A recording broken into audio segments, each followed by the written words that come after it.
Mesdames et messieurs, bonjour à toutes et à tous. Bienvenue sur un nouvel épisode. Aujourd'hui, nous allons démarrer une nouvelle série et notre message sera intitulé La doctrine du Saint-Esprit. La doctrine du Saint-Esprit, première partie. Ce sera donc avec l'apôtre Michael Orbo. Alors, pour mieux comprendre ce que c'est que la doctrine du Saint-Esprit, nous allons considérer 5 choses, 5 facteurs majeurs. Et le premier facteur que nous allons considérer, c'est la personne du Saint-Esprit. Nous allons considérer ensuite le ministère du Saint-Esprit. Aussi, nous allons considérer les symboles du Saint-Esprit. Nous allons considérer également la profondeur ou les manifestations du Saint-Esprit. Et enfin, nous allons considérer les noms du Saint-Esprit. Et donc, à travers la découverte de tous ces facteurs, tous ces facteurs vont nous donner la révélation et les différentes dimensions du Saint-Esprit. Alors, nous allons démarrer avec la personne du Saint-Esprit. Il est donc important de comprendre que le Saint-Esprit est une personnalité. Nous allons donc utiliser beaucoup d'écritures bibliques afin de comprendre véritablement ce que c'est que la personnalité du Saint-Esprit. Parce qu'il faut savoir que le Saint-Esprit est véritablement une personnalité, parce que certains pensent que le Saint-Esprit est un phénomène qui se produit, ou que le Saint-Esprit est une force qui se manifeste. Beaucoup ne connaissent pas le Saint-Esprit comme étant une personnalité, et c'est la raison pour laquelle beaucoup n'arrivent pas à avoir une communion sérieuse et sincère avec lui. Et beaucoup ne savent pas non plus comment opérer avec le Saint-Esprit. Et donc, par conséquent, ils n'arrivent pas à jouir de tous ses avantages. Ils n'arrivent pas à recevoir tout ce que le Saint-Esprit a à offrir. Déjà, nous savons que le Saint-Esprit est la troisième entité, d'accord, dans la Trinité. Le Saint-Esprit est la troisième entité dans la Trinité divine, dans la Trinité céleste. Et la réalité du Saint-Esprit, c'est que le Saint-Esprit est équivalent, c'est-à-dire que le Saint-Esprit est égal au Père et au Fils. Le Saint-Esprit est éternel comme le Père et le Fils. Et il est également coexistant avec le Père et le Fils. Donc, mais aussi, avant de prendre ou de voir le Saint-Esprit comme une personnalité, vous devez savoir avant tout que le Saint-Esprit est Dieu. Nous devons apprendre à avoir une connaissance et une compréhension parfaite, d'accord, de la divinité et surtout des trois critères ou des trois entités comprises dans la Trinité céleste. Il est écrit dans Romains 1:20 en effet, les perfections invisibles de Dieu, sa puissance éternelle et sa divinité se voient comme à l'œil depuis la création du monde. Quand on les considère dans ces ouvrages, ils sont donc inexcusables. Bon, à utiliser par exemple l'eau, d'accord, pour définir ou comme exemple pour voir l'existence de la divinité céleste, on sait que en fait, l'état de l'eau peut être dur ou liquide ou vapeur. Donc, l'existence de l'eau, en fait, suit un principe divin. Selon les principes divins, toute nature qui est vivante, en fait, doit avoir deux dimensions. Donc, tout ce que Dieu a créé, tout ce qui doit exister, doit avoir deux dimensions. La première dimension est l'essence de l'existence de cette chose. Ensuite, il y a l'existence, c'est-à-dire l'importance de l'existence de cette chose. Donc, si vous devez interagir avec l'eau, vous allez interagir avec l'eau, soit sous la forme de liquide, soit sous la forme dure, soit sur la forme des pensées ou alors du diable. Quand nous prenons le Père, le Fils et le Saint-Esprit, ils sont la même chose. Mais le Père est différent dans sa nature, le Fils est différent dans sa nature, mais les deux forment une seule entité. Et les deux sont pareils. Dieu est un, mais qui se manifeste en trois différentes personnalités, dont le Saint-Esprit s'ajoute. Le Saint-Esprit est égal au Père, est égal au Fils Il est égal également à l'éternité. Alors, quand on prend la Trinité, le Père n'est pas plus vieux que le Fils n'est pas plus vieux que le Saint-Esprit, et le Saint-Esprit n'est pas plus vieux que les deux non plus. Donc, les trois forment une seule personnalité, puisque les trois coexistent ensemble et pour l'éternité. Donc, les trois ont la nature d'éternité, et les trois agissent, d'accord, se manifestent différemment, mais les trois forment une et une seule personnalité qui est Dieu. Donc, Dieu n'est pas juste un esprit ou de l'air. Dieu est une personnalité. C'est une personnalité que l'on peut connaître. Et je vais vous dire également que il y a 5 attributs, d'accord, qui qualifient tout être de personnalité. Alors, je vais rapidement vous donner ces 5 attributs qui qualifient quelqu'un d'être ou un être d'être une personnalité, comme on l'a dit, que le Saint-Esprit aussi est une personnalité. Alors, quels sont les 5 attributs qui qualifient le Saint-Esprit en tant que personnalité? Le premier attribut qui qualifie un être d'une personnalité, eh bien, c'est la conscience. C'est la conscience. Donc, eh bien, vous allez voir en fait que si je prends par exemple un pigeon ou un oiseau, eh bien, il n'y a pas de personnalité. Donc, on ne peut pas dire que ce sont des personnalités.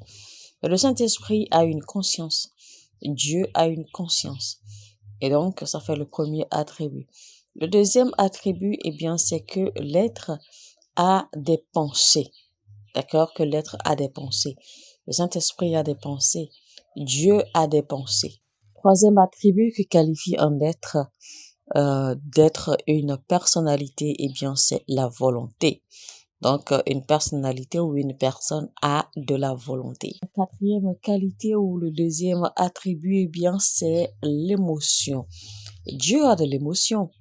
Le Saint-Esprit a de l'émotion. Le cinquième attribut, eh bien, c'est une identité personnelle. Dieu a une identité personnelle. Le Saint-Esprit également a une identité personnelle. Que ces 5 attributs ou ces 5 qualités qualifient un être d'être une personnalité. Alors, le facteur conscience d'une personne ou d'une personnalité, comme Dieu ou le Saint-Esprit, eh bien, c'est l'habilité de réfléchir, de ressentir, de percevoir, de pressentir et d'interagir avec son environnement.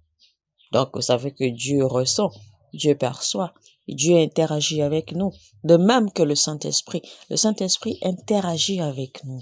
Le Saint-Esprit agit avec l'environnement. Le Saint-Esprit communique avec nous, n'est-ce pas? Alors, quand on parle des pensées, eh bien là, ça parle de votre capacité ou votre habilité, d'accord, à réfléchir, à avoir des désirs, à exprimer, à penser, etc. La volonté, par contre, c'est votre capacité ou habilité à faire des choix. Et les émotions, c'est votre habilité à démontrer de la compassion, de la patience, c'est votre habilité à apprécier les choses, à apprécier le temps, à apprécier les réalités, les circonstances, etc. C'est également votre capacité à ressentir, à avoir les sentiments, de la joie, à avoir de la tristesse, à avoir du mal, etc., etc.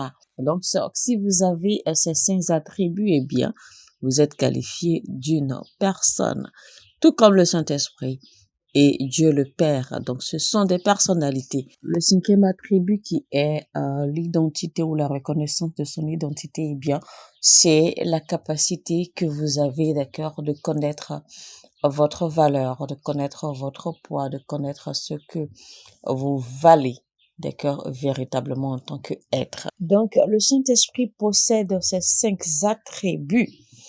Donc, le Saint-Esprit a la conscience, le Saint-Esprit a de la volonté, le Saint-Esprit a des pensées, le Saint-Esprit a des émotions, le Saint-Esprit a de la personnalité, de l'identité personnelle, d'accord?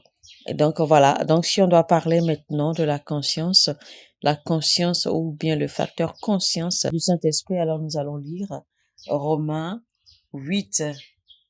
On va lire Romains 8, chapitre 6, 7. Nous allons plutôt lire Romains 8, 16 et 1 Corinthiens 2, 10. Parce que ces deux versets démontrent comment le Saint-Esprit a de la conscience. Romains 8, 16 dit, l'Esprit lui-même rend témoignage à notre esprit que nous sommes des enfants de Dieu. Lisons 1 Corinthiens 2 à partir du verset 9. Mais comme il est écrit, ce sont des choses que l'œil n'a point vues, que l'oreille n'a point entendues, et qui ne sont point montées au cœur de l'homme, des choses que Dieu a préparées pour ceux qui l'aiment. Dieu nous les a révélées par l'Esprit, car l'Esprit sonde tout, même les profondeurs de Dieu. Vous voyez donc que c'est le Saint-Esprit qui nous emmène à la conscience de tout. Parce que si le Saint-Esprit n'a pas de conscience, le Saint-Esprit ne peut pas réveiller notre conscience d'accord à la réalité ou à la révélation de Christ ou à la révélation de sa présence, à la révélation de la vérité et de la lumière. Donc, il faut que le Saint-Esprit ait de la conscience pour pouvoir équiper ou raviver notre conscience humaine. Deuxièmement, on va parler de la volonté du Saint-Esprit, car le Saint-Esprit a de la volonté. Alors, on va lire 1 Corinthiens 2, verset 11. Lequel des hommes, en effet, connaît les choses de l'homme, si ce n'est l'esprit de l'homme qui est en lui? De même, personne ne connaît les choses de Dieu, si ce n'est l'esprit de Dieu. Vous voyez donc là que le Saint-Esprit a des pensées, parce qu'il faut que le Saint-Esprit ait des pensées, parce que le Saint-Esprit perçoit facilement les choses de Dieu, le Saint-Esprit connaît et comprend facilement les choses de Dieu, et le Saint-Esprit interagit, d'accord, opère aisément avec les choses de Dieu. Et c'est ainsi que le Saint-Esprit nous aide également, nous, êtres humains, à comprendre les choses de Dieu et à également interagir avec les choses de Dieu comme cela se doit. Donc, c'est le Saint-Esprit qui a son esprit ou ses pensées, d'accord, qui peuvent agir et vivre et opérer avec les choses de Dieu. Seul lui peut nous inculquer la même nature, la même connaissance, la même conscience d'interagir avec les choses de Dieu. Et bien, troisième élément, nous allons voir que le Saint-Esprit a également de la volonté. Le Saint-Esprit a de la volonté et c'est ce que nous allons voir dans Jean 16, 13 qui dit, quand le Consolateur sera venu, l'Esprit de vérité, il vous conduira dans toute la vérité, car il ne parlera pas de lui-même, mais il dira tout ce qu'il aura entendu et il vous annoncera les choses à venir. Alléluia. Donc, tout cela que le Saint-Esprit va faire, eh bien, il le fera de sa propre volonté. Parce qu'il le fera parce qu'il y a une entente, d'accord, une entente entre Christ et lui, de nous révéler ces choses. Donc, il s'est mis d'accord pour nous révéler ces choses, pour nous diriger et nous conduire. Et donc, le Saint-Esprit possède également des émotions.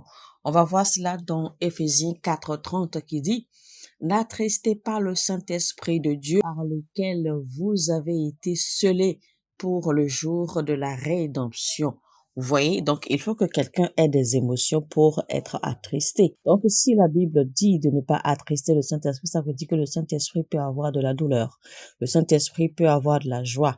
Le Saint-Esprit peut mal se sentir. Il peut être attristé, il peut être rejeté, il peut être refoulé. D'accord, il peut être bafoué, comme il peut être accepté. Et donc, le Saint-Esprit sera en joie, émerveillé, excité, d'accord, de travailler ou d'opérer avec nous. Romains 15:30, on va lire rapidement. Je vous exhorte, frères, par notre Seigneur Jésus-Christ et par l'amour de l'Esprit, à combattre avec moi en adressant à Dieu des prières en ma faveur. Donc, vous voyez clairement que le Saint-Esprit possède des émotions. Alors, le dernier attribut, c'est que le Saint-Esprit possède une personnalité, une identité personnelle. Donc, le Saint-Esprit a de l'identité personnelle. Il dit dans Jean 14:16, « Et moi, je prierai le Père, et il vous donnera un autre consolateur, afin qu'il demeure éternellement avec vous. » Verset 26, il continue, il dit, « Mais le consolateur, l'Esprit Saint, que le Père enverra en mon nom, vous enseignera toutes choses et vous rappellera tout ce que je vous ai dit. Donc, le fait que le Saint-Esprit possède ces 5 attributs, eh bien, cela nous amène à savoir et à connaître que le Saint-Esprit n'est pas juste une force, le Saint-Esprit n'est pas une expérience que quelqu'un a, mais donc que le Saint-Esprit est une personnalité à connaître et à opérer avec. Alléluia. Alors, mesdames et messieurs, on va s'arrêter là pour cette première partie de ce message intitulé La doctrine du Saint-Esprit. Alors, ce message sera également une série, donc je vous exhorte à vous connecter, à rester câblé. Abonnez-vous si vous n'êtes pas encore abonné. Ainsi, activez la cloche de notification et vous n'allez pas rater aucun des messages de cette série. Si vous avez aimé ceci, eh bien, likez, cliquez sur le bouton j'aime et partagez au maximum. Partagez autant que vous pouvez. Permettez à YouTube de recommander ces messages à d'autres personnes, d'accord, dans le corps du Christ. Permettez à YouTube de recommander également cette chaîne et ses contenus. Alors, sur ce, je vais vous dire que Dieu vous bénisse abondamment. À très très bientôt. Shalom chez vous. Mon heure a sonné et votre heure a